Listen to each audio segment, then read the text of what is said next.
Movimiento de Cursillos de Cristiandad de Guayaquil presenta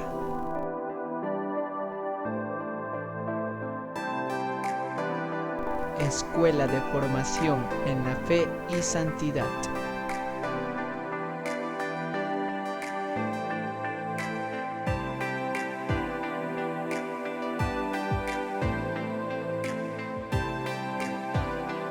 Buenas noches, hermanos. En esta nueva cita de la Escuela de Formación en la Fe, trataremos sobre la Sagrada Liturgia. Acompáñenme, por favor, en la oración para pedir la asistencia del Señor Espíritu Santo. En el nombre del Padre, del Hijo, del Espíritu Santo. Amén. Ven, Espíritu Santo, llena los corazones de tus fieles y enciende en ellos el fuego de tu amor. Envía, Señor, tu Espíritu para darnos nueva vida y se renovará la faz de la tierra. Oh Dios, que iluminaste los corazones de tus fieles con las luces del Espíritu Santo, concédenos saborear las cosas rectas según ese tu Espíritu y gozar para siempre de tus divinos consuelos.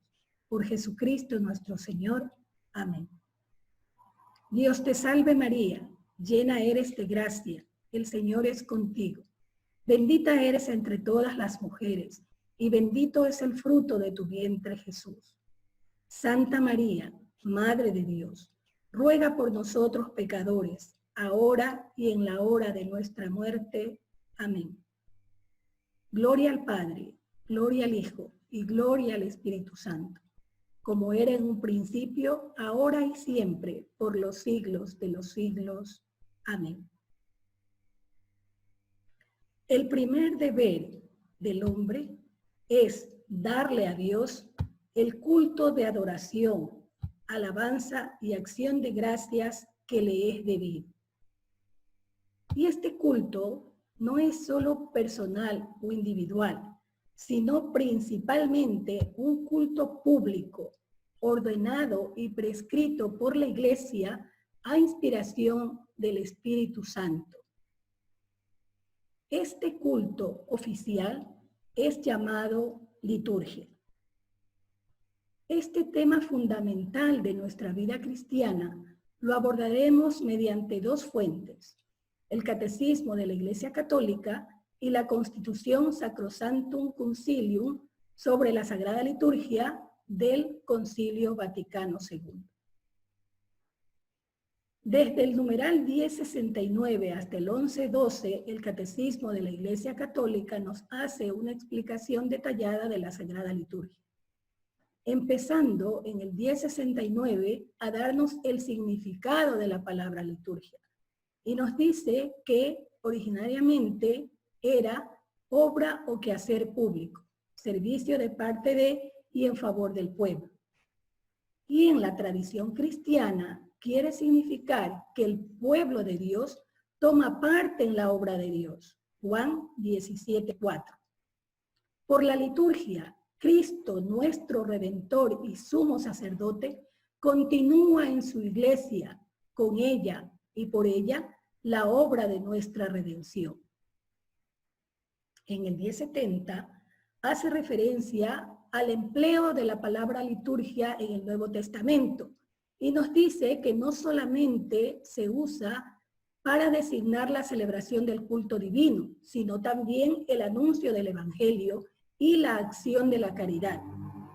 Y en todas estas situaciones se trata del servicio de Dios y de los hombres. Y es que en la celebración litúrgica la Iglesia es servidora a imagen de su Señor, el único liturgo. Al participar del sacerdocio de Cristo, el culto, de su condición profética, el anuncio, y de su condición real, el servicio de la caridad. En el 1091 nos dice que en la liturgia el Espíritu Santo es el pedagogo de la fe del pueblo de Dios. Es el artífice de las obras maestras de Dios, que son los sacramentos de la nueva alianza. El deseo y la obra del Espíritu en el corazón de la Iglesia es que vivamos de la vida de Cristo resucitado. Cuando encuentre en nosotros la respuesta de fe que Él ha suscitado, entonces se realiza una verdadera cooperación. Por ella, la liturgia viene a ser la obra común del Espíritu Santo y de la Iglesia. En la liturgia de la Nueva Alianza, toda la acción litúrgica, especialmente la celebración de la Eucaristía y de los sacramentos, es un encuentro entre Cristo y la Iglesia. La asamblea litúrgica recibe su unidad de la comunión del Espíritu Santo, que reúne a los hijos en el único cuerpo de Cristo. Esta reunión desborda las afinidades humanas, raciales, culturales y sociales, es decir, por encima de raza, sexo o condición o credo, nos hace hermanos en el cuerpo místico de Cristo. En el 11:10 nos dice que en la liturgia Dios Padre es bendecido y adorado como la fuente de todas las bendiciones de la creación y de la salvación, con la que nos ha bendecido en su Hijo para darnos el espíritu de adopción filial. La obra de Cristo en la liturgia es sacramental, porque su misterio de salvación se hace presente en ella por el poder del Espíritu Santo. Porque su cuerpo, que es la Iglesia, es como el sacramento en el cual el Espíritu Santo dispensa el misterio de la salvación. Porque a través de sus acciones litúrgicas, la Iglesia peregrina participa ya, como en primicias, en la liturgia celestial. Y por último, en el 11:12 nos dice que la misión del Espíritu Santo en la liturgia de la Iglesia es la de preparar la asamblea para el encuentro con Cristo, recordar y manifestar a Cristo a la fe de la asamblea de creyentes, hacer presente y actualizar la obra salvífica de Cristo por su poder transformador y hacer fructificar el don de la comunión en la Iglesia. La Constitución Sacrosanctum Concilium sobre la Sagrada Liturgia del Concilio Vaticano II, a través de 7 capítulos compuestos por 130 números, nos hace una explicación detallada de la Sagrada Liturgia. Pero es en los 13 primeros números en donde explica la naturaleza y la importancia de la Sagrada Liturgia.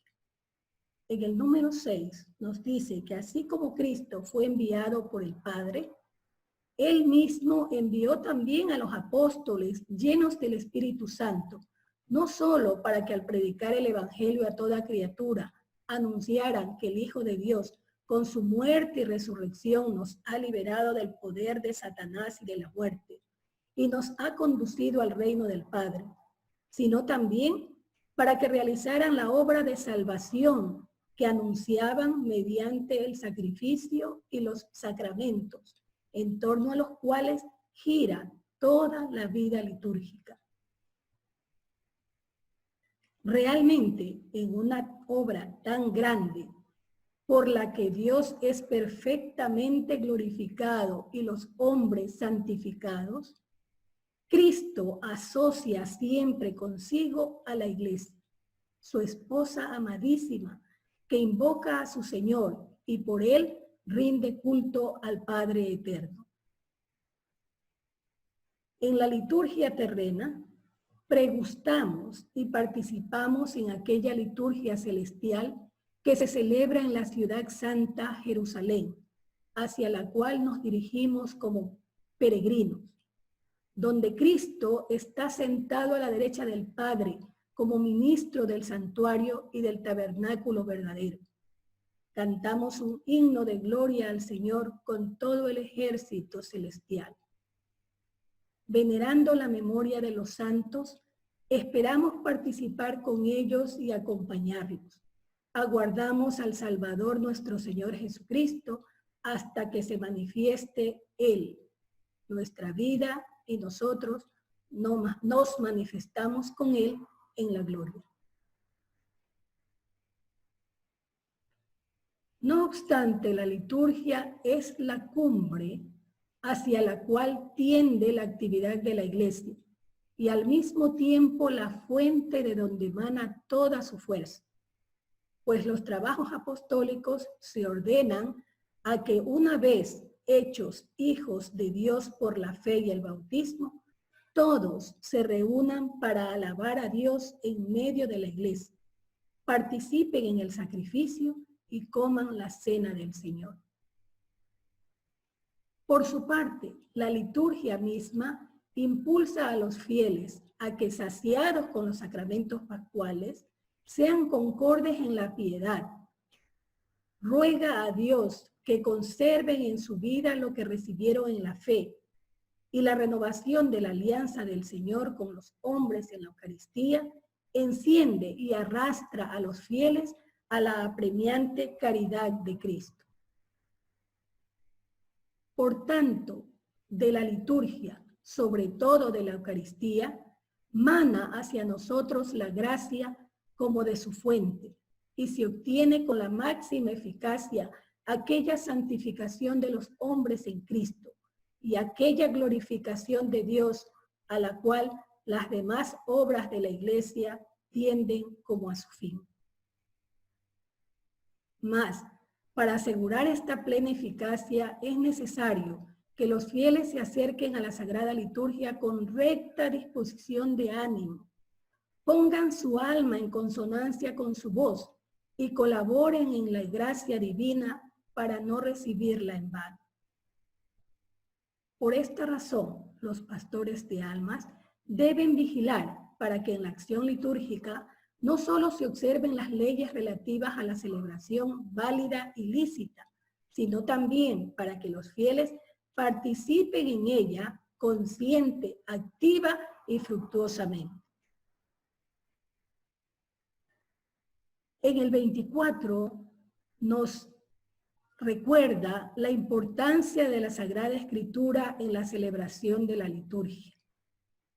En efecto, de ella se toman las lecturas que luego se explican en la homilía y los salmos que se cantan. Las preces, oraciones e himnos litúrgicos están impregnadas de su aliento y su inspiración.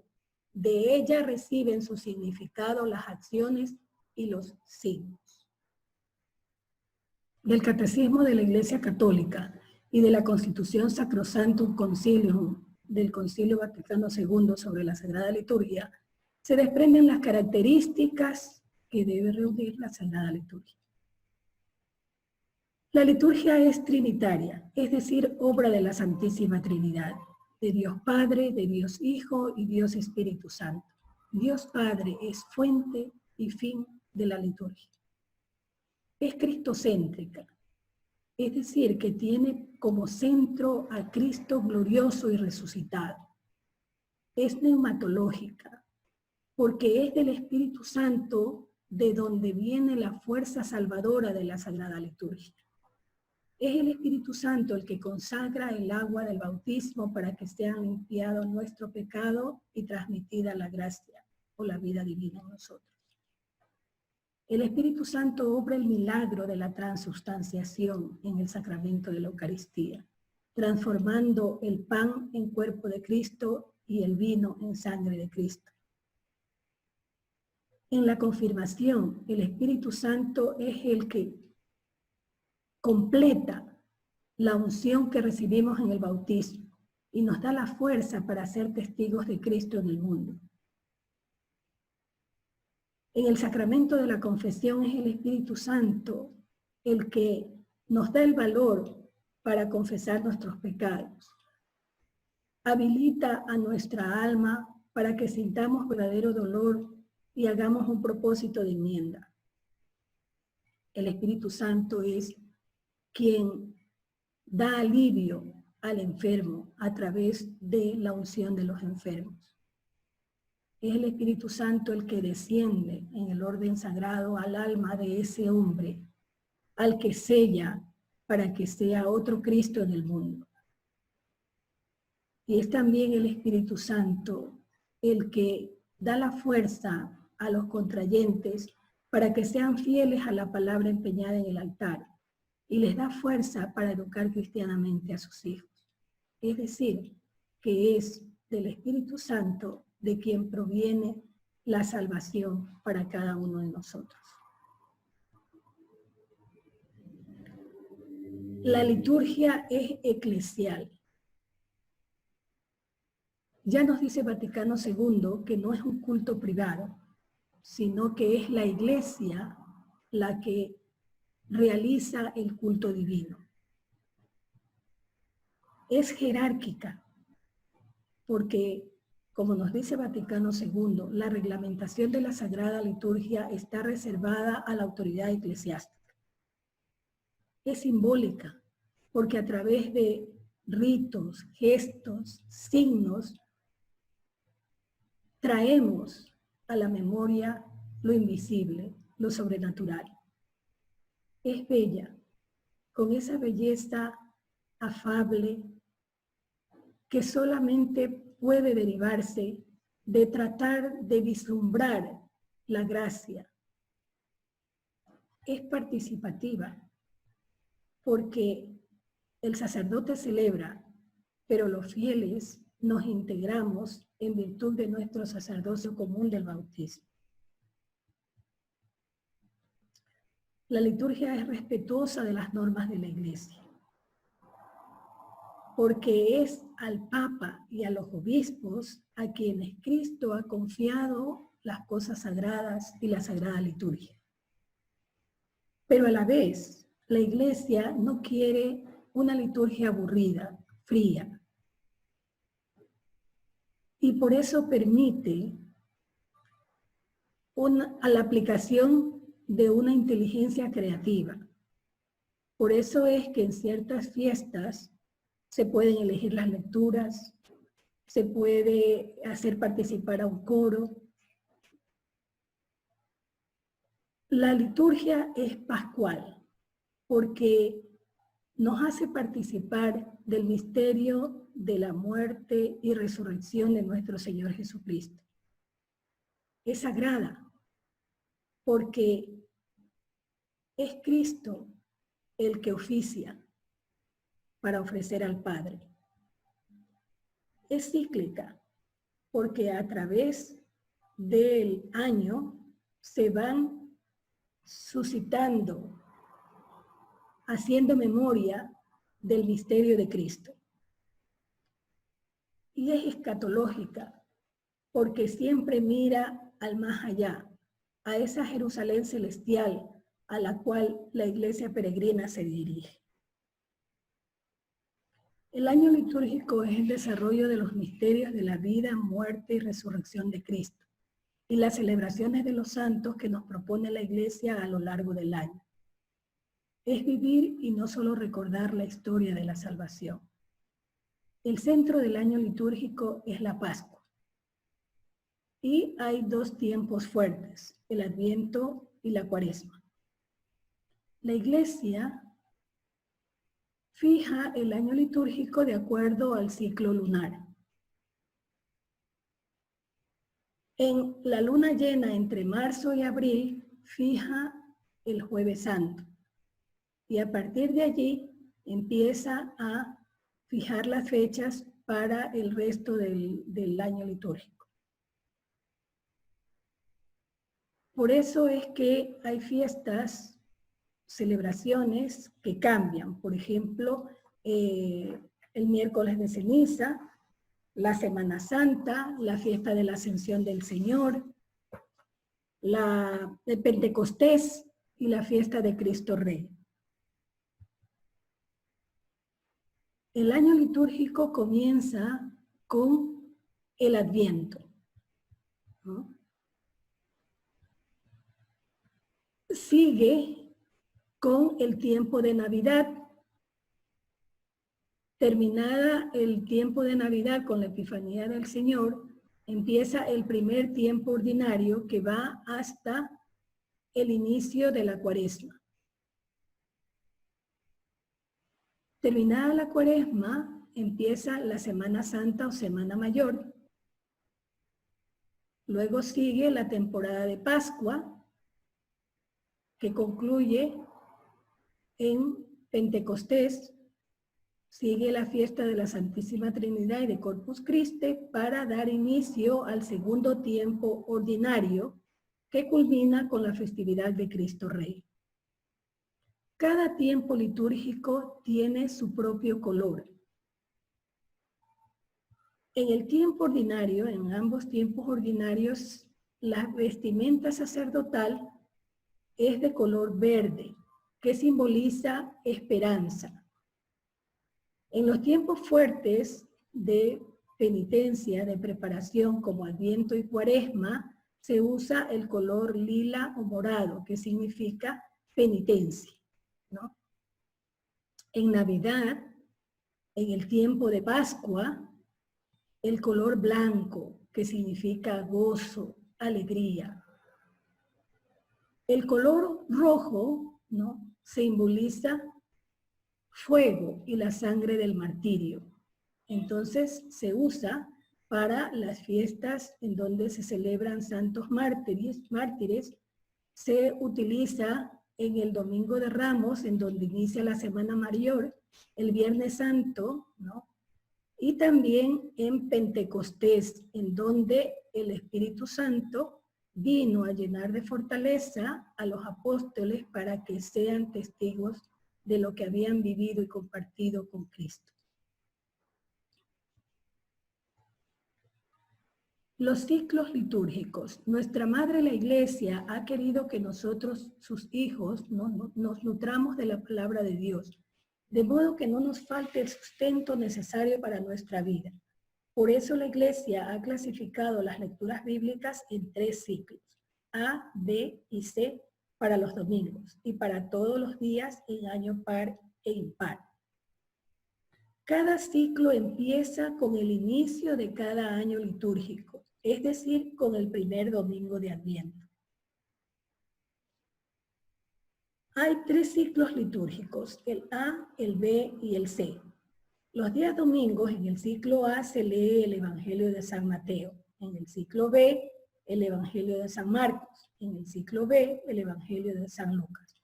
Y el Evangelio de San Juan se intercala en los 3 ciclos litúrgicos. En los días ordinarios las lecturas se toman de los leccionarios, del leccionario 1 y 2, y se alternan entre año par e impar. ¿Cuáles son los elementos de la liturgia? Tenemos elementos materiales, naturales, humanos, literarios, artísticos. Entre los elementos materiales tenemos el templo, ¿no?, que es consagrado para el culto divino, y los lugares anexos, por ejemplo, la sacristía, el bautisterio, ¿no?, que ahora ha sido reemplazada con la pila bautismal. Los naturales, el agua, el fuego, la ceniza, las flores, el aceite. Los humanos, que son todos los ritos, celebraciones, posturas, actitudes del celebrante y de los fieles. Hay actos internos, como el de adoración, el de reparación, el de acción de gracias y el de petición, y hay actos externos, ¿no?, como la celebración de los sacramentos, que tiene cada uno su rito, y los sacramentales. ¿Cuál es la diferencia entre sacramento y sacramental? Un sacramento, los sacramentos fueron instituidos por Cristo, y son 7. Los sacramentales son instituidos por la Iglesia, y son muchos. Los sacramentos nos dan la gracia habitual o santificante.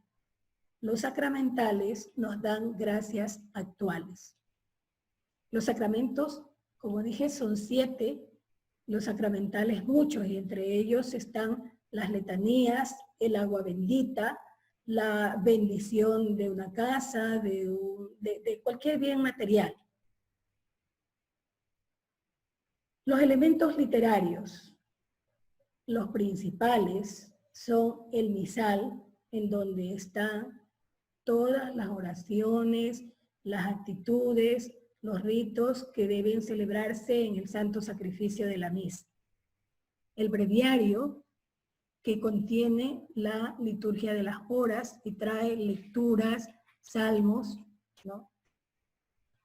El ritual, en donde contiene todas las oraciones, las lecturas, los signos y símbolos que deben observarse en la celebración de los sacramentos y los sacramentales. El pontifical, que trae todo lo relacionado con las celebraciones reservadas a la jerarquía, ¿no? Al obispo. Trae, por ejemplo, la celebración de la confirmación del orden sacerdotal, la consagración de un templo, el leccionario, donde están las lecturas de los ciclos litúrgicos.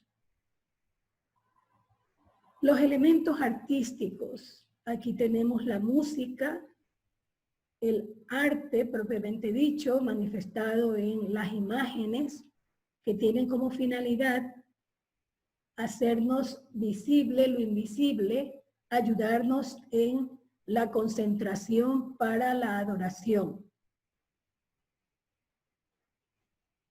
Y para concluir, tomo las palabras de el Papa Emérito Benedicto XVI, que nos dice que en la liturgia el Señor nos enseña a orar, primero dándonos su palabra y después introduciéndonos mediante la oración eucarística en la comunión, con su misterio de vida, de cruz y de resurrección. San Pablo dijo en una ocasión que no sabemos cómo pedir para orar como conviene, Romanos 8:26. No sabemos cómo rezar, qué decirle a Dios. Por eso Dios nos ha dado las palabras para la oración, tanto en el Salterio como en las grandes oraciones de la Sagrada Liturgia o en la misma liturgia eucarística. Aquí nos enseña a rezar. Entramos en la oración que se ha formado a lo largo de los siglos bajo la inspiración del Espíritu Santo y nos unimos al coloquio de Cristo con el Padre. Por tanto, la liturgia es sobre todo oración.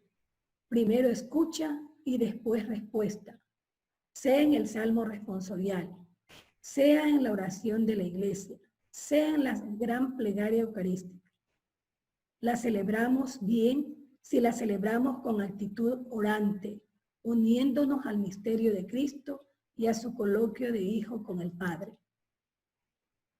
Si celebramos la Eucaristía de este modo, primero como escucha y después como respuesta, o sea, como oración, con las palabras indicadas por el Espíritu Santo, la celebramos bien. Y la gente es atraída a través de nuestra oración común hacia la comunidad de los hijos de Dios. Recordemos que en la Constitución Sacrosanctum Concilium pide que la participación de los fieles sea una participación consciente, una participación activa, una participación fructífera. Para eso nosotros tenemos que formarnos, para poder ser aquellos ayudantes que necesitan nuestros párrocos para poder desarrollar mejor su función de pastor de almas. Pidamos a nuestra Madre Santísima que sea ella la que interceda por nosotros para que nos haga gustar de la Sagrada Liturgia y para que nos haga conscientes de que debemos tener una participación activa en el culto divino. Ave María Purísima, sin pecado concebido. En nombre del Padre, del Hijo, del Espíritu Santo. Amén. Movimiento de Cursillos de Cristiandad de Guayaquil presentó.